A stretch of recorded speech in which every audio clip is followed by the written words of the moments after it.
Now, in basically any plot or system of motion, there will be some type of antagonist along the story, And a lot of times, these villains or antagonists aren't necessarily bad, but when they are bad and they're truly scary, and like every time you see them on the screen, you like fear for your characters' lives, that's a good antagonist. And that's what I'm gonna be talking about today. Without further ado, let's get right into it.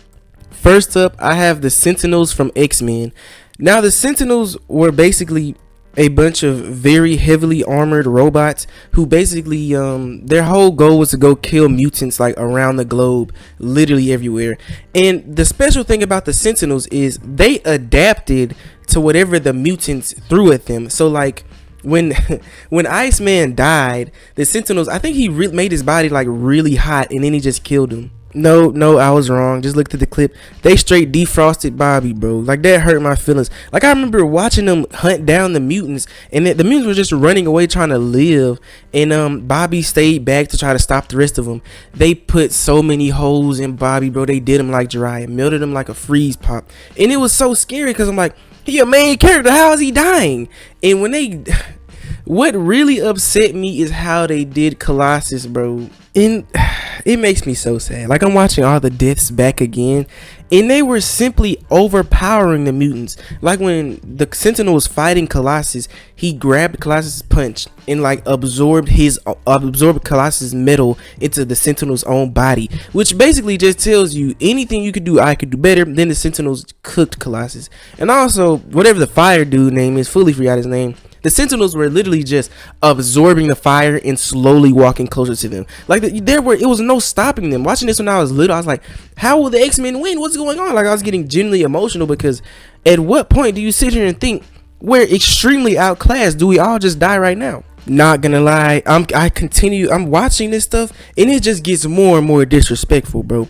He caught Colossus' punch, threw him on the ground, like literally flattened his head into the ground.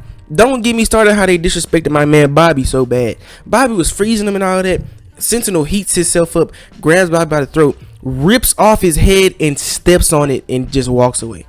Like, they were moving like the boogeyman. There was like no stopping them back then.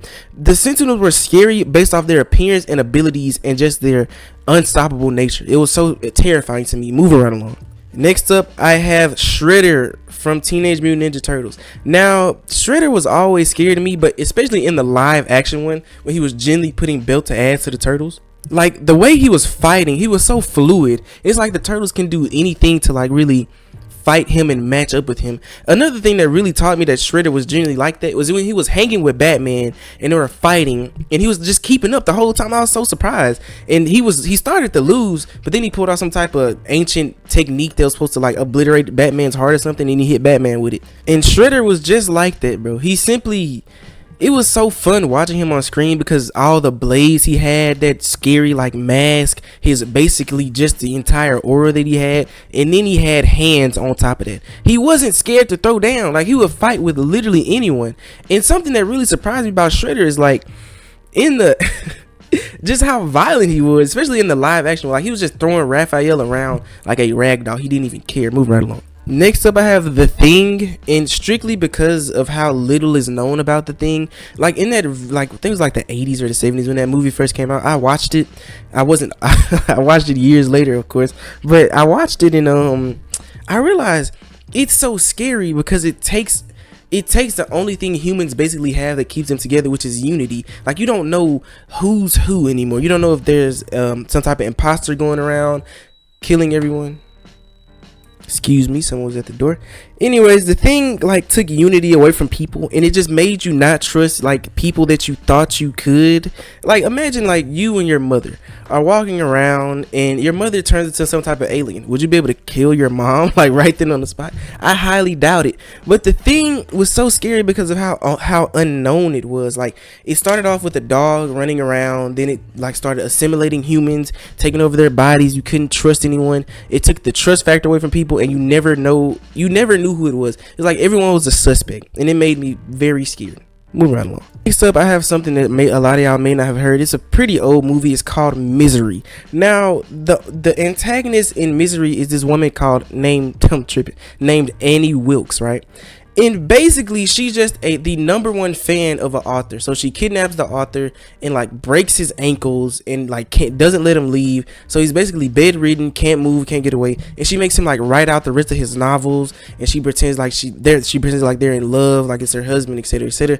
And it's scary because this woman is fully insane, like, and also she kidnapped dude, talked about how much she loved him as she was breaking his bones. Is that not scary or sadistic to anybody?